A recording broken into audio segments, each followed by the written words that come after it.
看到宝贝可能互人掠去食，来看到这是大东县政府今年热到放生上百粒的这个车龟背，也就是人咧讲的五爪背，开始复育的计划，最近却发觉讲超过一半拢无去，怀疑可能互人偷掠去食，呼吁民众千万唔通违法，若是掠到的罚当罚。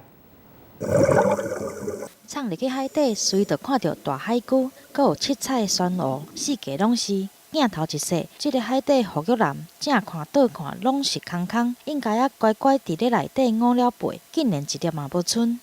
它的成长时间是非常漫长，大环境，然后这个采捕的量太多，所以实际上目前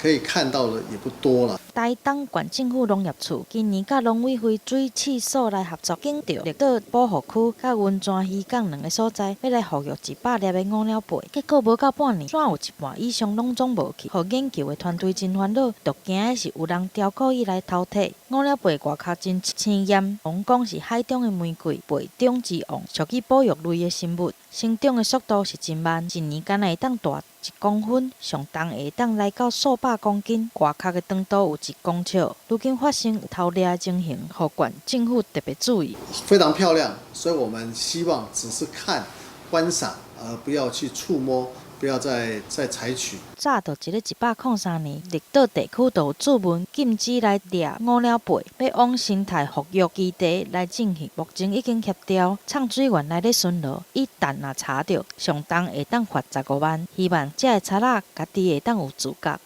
记者综合报道。